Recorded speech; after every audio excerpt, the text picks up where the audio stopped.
Hello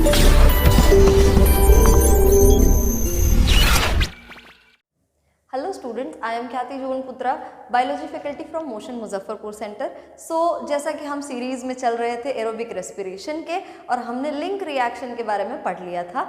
this is second part of the aerobic respiration, that is Krebs cycle. Let's begin it. अगर हम देखें link reaction में हमने ये देखा था कि एसिटाइल कोएंजाइम ए का फॉर्मेशन हो गया था। तो एसिटाइल कोएंजाइम ए में से ये कोएंजाइम ए निकल जाएगा और ये दूसरी लिंक रिएक्शन के लिए चला जाएगा, राइट। ये कोएंजाइम ए निकलने के बाद ये इन्वॉल्व होगा हमारे कौन से रिएक्शन में, क्रेब्स साइकिल में।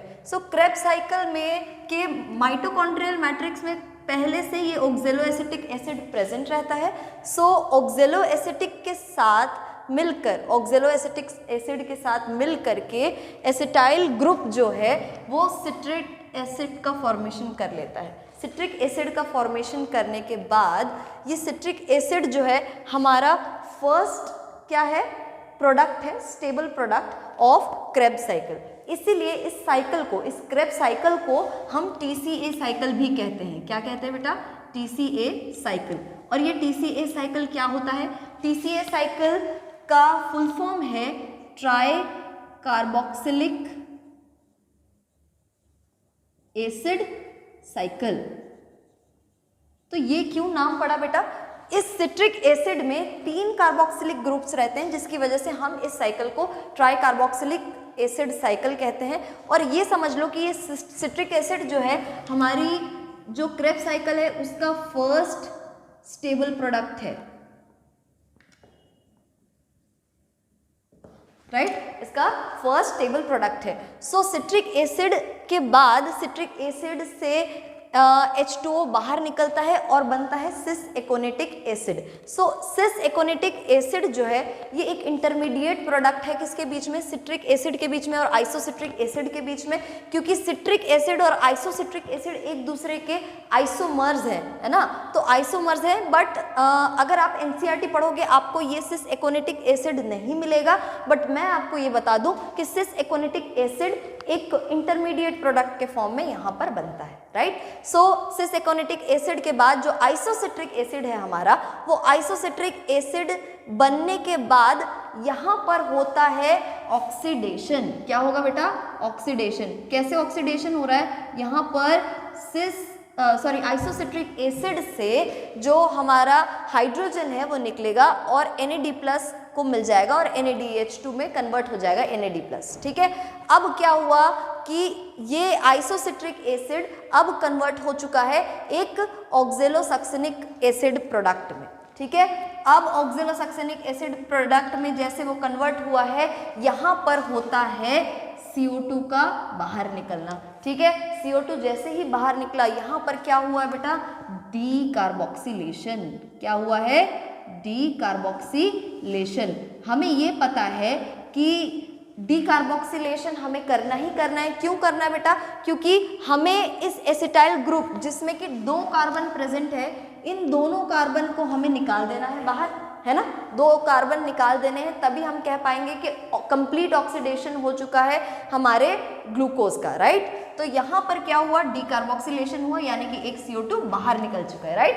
अब देखो कि यहाँ पर ऑक्जेलोसक्सेनिक एसिड से बन चुका है अल्फा कीटोग्लूटारिक एसिड।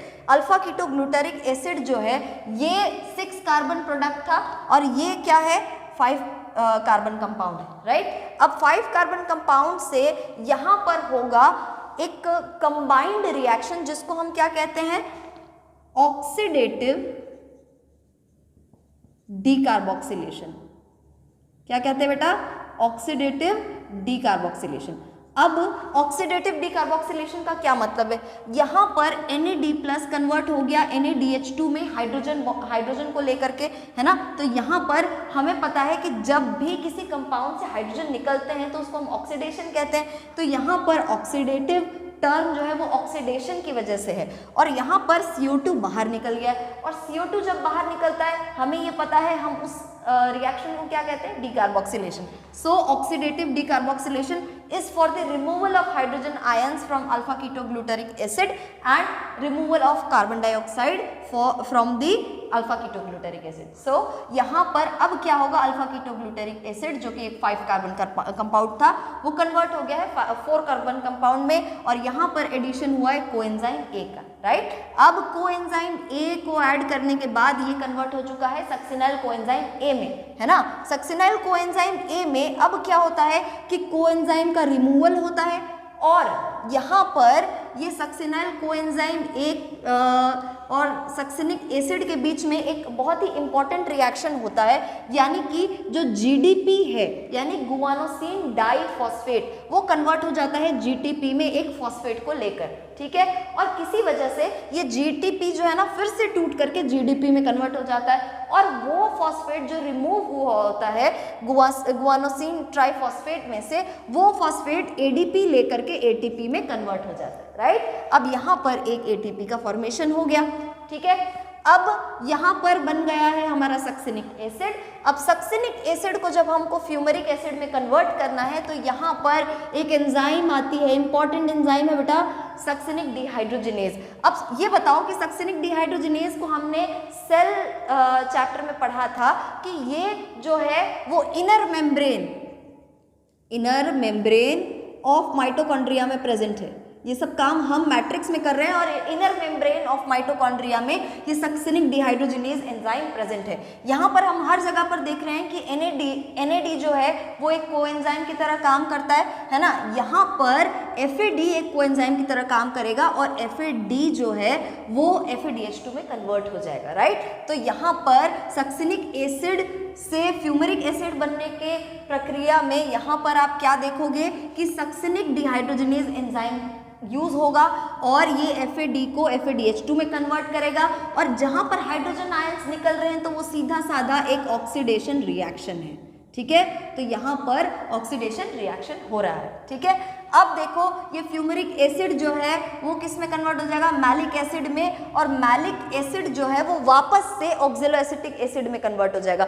यानी कि ये जो प्रोसेस है, यहाँ वाला प्रोसेस जो सक्सिनिक ये फ्यूमेरिक एसिड इसके बाद वाला जो प्रोसेस है, ये जो है रीजनरेशन प्रोसेस है।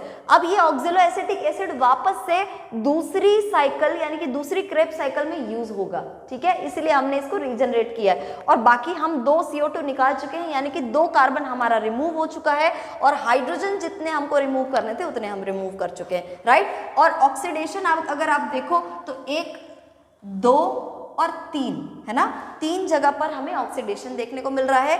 डीकार्बोक्सिलेशन कहाँ पर हो रहा है, 1, 2 जगह पर डीकार्बोक्सिलेशन हो रहा है, राइट। तो ये पूरा रिएक्शन था क्रेब्स साइकिल का। और आगे जब हम ETS देखेंगे यानी कि इलेक्ट्रॉन ट्रांसपोर्ट सिस्टम देखेंगे, तब हम देखेंगे कि कितने हम इसमें से कैलकुलेट कर पा रहे हैं कि ATP कितने बन रहे हैं, और कितने ग्लूकोज के कंप्लीट ऑक्सीडेशन पर ATP का फॉर्मेशन होता है, राइट। सो मिलते हैं अगली वीडियो में आपके साथ, आप बने रहें मेरे साथ, है ना, एरोबिक रेस्पिरेशन को और ज़्यादा सीखने के लिए। Thank you.